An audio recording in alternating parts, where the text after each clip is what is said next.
സംസ്ഥാന ഭാരവാഹികൾക്കും മുതിർന്ന നേതാക്കൾക്കും തങ്ങളുമായി കണ്ട് അവരുടെ അഭിപ്രായങ്ങൾ പങ്കുവെക്കാനുള്ള ഒരവസരമാണ് കൊടുത്തിട്ടുള്ളത്.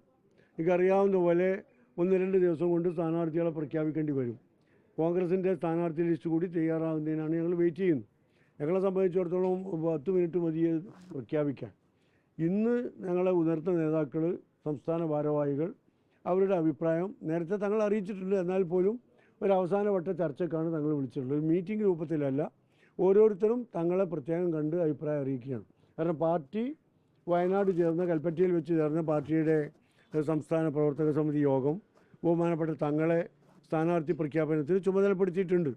ആ ചുമതല നിർവഹിക്കുന്നതിൻ്റെ ഭാഗമായി മുതിർന്ന നേതാക്കളുടെ, പാർട്ടി ഭാരവാഹികളുടെയൊക്കെ അഭിപ്രായം തേടുക എന്ന പ്രക്രിയയാണ് നടന്നുകൊണ്ടിരിക്കുന്നത്. ഇന്ന് ഈ അഭിപ്രായങ്ങൾ തേടും. അത് ക്രോഡീകരിച്ച് ബഹുമാനപ്പെട്ട തങ്ങൾ ആവശ്യമുള്ള നേതാക്കളുമായി ചർച്ച ചെയ്ത് പിന്നെ സ്ഥാനാർത്ഥികളെ പ്രഖ്യാപിക്കും. നാളേക്കാണ് ഞങ്ങൾ ശ്രമിച്ചുകൊണ്ടിരിക്കുന്നത്. അല്ല, ഫേസ് ടു ഫേസ് ആണ്. അങ്ങ് മത്സരിക്കാൻ തയ്യാറാണോ അതോ സംസ്ഥാന ജനറൽ സെക്രട്ടറി സ്ഥാനത്ത് തുടരാനാണോ താല്പര്യപ്പെടുന്നത്? അല്ല, ഞാനിപ്പോൾ ഒരു നല്ല സ്ഥാനത്താണ്. പാർട്ടിയുടെ ഏറ്റവും ഉന്നതമായ ഒരു പദവിയിൽ ഇരിക്കുന്നുണ്ട്. അതിൽ നിന്ന് ഒഴിവാകണോ, പാർലമെൻ്ററി രംഗത്തേക്ക് വരണോ എന്നൊക്കെ തീരുമാനിക്കേണ്ടത് പാർട്ടിയാണ്. പാർട്ടി എന്ത് തീരുമാനിച്ചാലും അതിൻ്റെ കൂടെ ഞാൻ ഉണ്ടാവും. ഏതായിരുന്നാലും ഇന്ന് നാളെയൊക്കെ അതിൻ്റെ ചിത്രം തെളിയും. സെക്രട്ടറി സ്ഥാനത്ത് തുടരണമെങ്കിൽ പിന്നെ പാർലമെൻ്ററി പാർട്ടി രംഗത്തേക്ക് പോകാൻ കഴിയില്ല. ആ രംഗത്താണെങ്കിൽ ഇതിലേക്കും കഴിയില്ല എന്നാണ് പിന്നെ നേരത്തെയുള്ള ഒരു തീരുമാനം.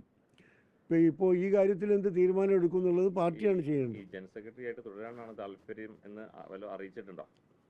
അത് ഞാൻ നേരത്തെ പറഞ്ഞിരുന്നു. എനിക്ക് സത്യത്തിൽ താല്പര്യം അതുതന്നെയാണ്. ഞാനത് ബഹുമാനപ്പെട്ട നേതാക്കളെ ആ കാര്യം അറിയിച്ചിരുന്നു. പക്ഷെ പാർട്ടി എന്ത് തീരുമാനം എടുത്താലും അതിൻ്റെ കൂടെ ഞാൻ ഉണ്ടാവും.